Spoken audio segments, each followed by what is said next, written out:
Le petit chaperon rouge. C'est l'histoire d'une jeune fille dans une grande ville. Elle est espiègle, un peu rebelle, et par-dessus tout, elle adore la couleur rouge. D'ailleurs, elle ne mange que des tomates.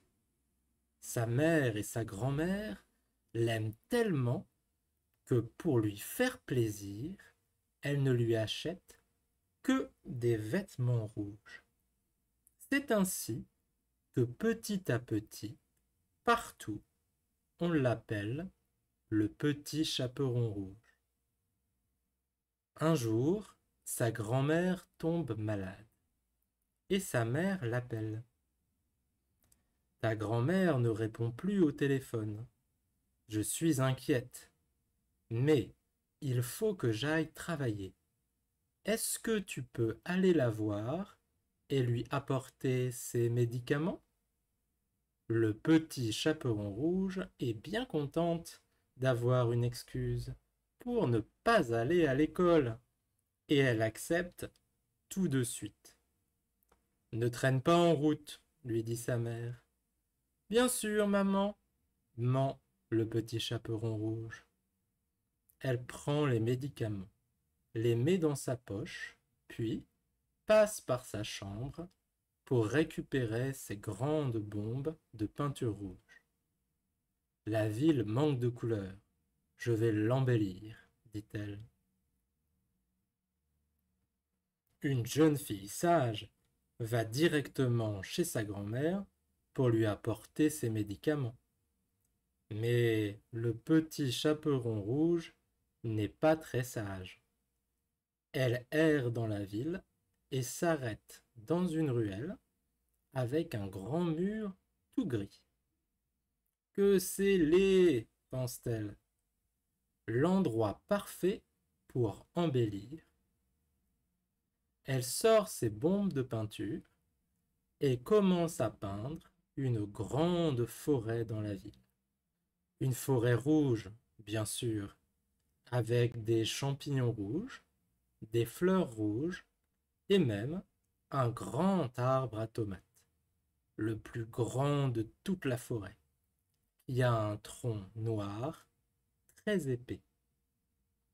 Bien sûr, les tomates ne poussent pas sur de grands arbres avec des troncs noirs très épais. Mais la jeune fille n'a vu des tomates qu'au supermarché. C'est ainsi qu'elle imagine un arbre à tomates. Pendant qu'elle peint, un loup bien habillé s'approche discrètement d'elle. Il a bien envie de la manger, mais il n'ose pas à cause de quelques chasseurs qui patrouillent dans la ville. Il choisit une autre approche. Bonjour, dit-il. Le petit chaperon rouge ne sait pas qu'il est dangereux de parler aux loups, surtout quand ils sont bien habillés. Et elle lui répond. Bonjour, monsieur le loup. Ta peinture est magnifique. Ces champignons sont si rouges, ces fleurs si vives, et cet arbre à tomates est superbe. Merci, dit la jeune fille, flattée que l'on reconnaisse son talent. Mais je dois me dépêcher de finir. J'ai des médicaments à apporter à ma grand-mère. Oh, je peux lui apporter, moi.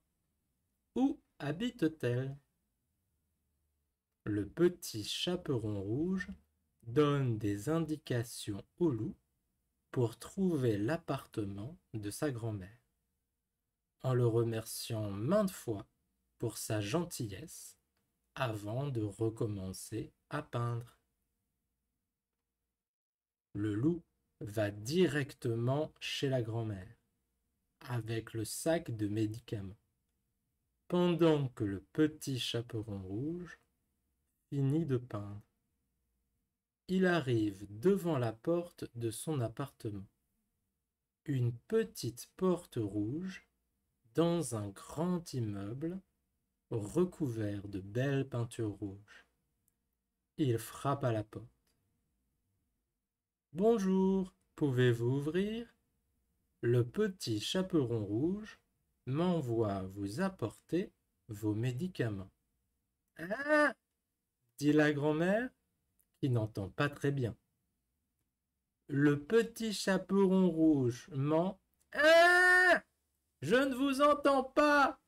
Parlez plus fort, jeune homme! Ouvrez-moi la porte! J'ai des médicaments! Ah, c'est toi, petit chaperon rouge? Entre. La clé est sous le tapis devant la porte, dit la grand-mère, qui n'a pas bien compris ce que le loup a dit, et qui n'est pas très à cheval sur la sécurité.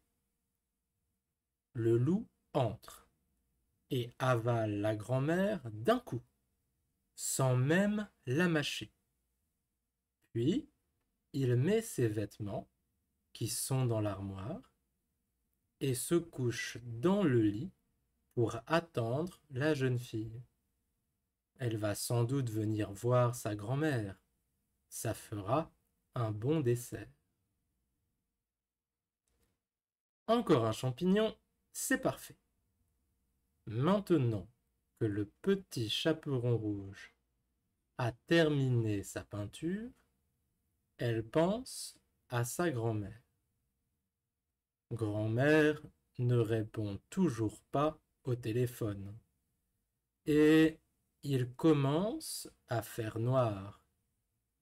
J'espère que monsieur le loup, bien habillé, a bien trouvé la maison. Je vais aller voir. Elle arrive devant la porte rouge et frappe à la porte. Grand-mère, c'est moi, ouvre la porte. Entre. La clé est sous le tapis. Je suis dans mon lit, répond le loup en essayant d'imiter la voix de la grand-mère.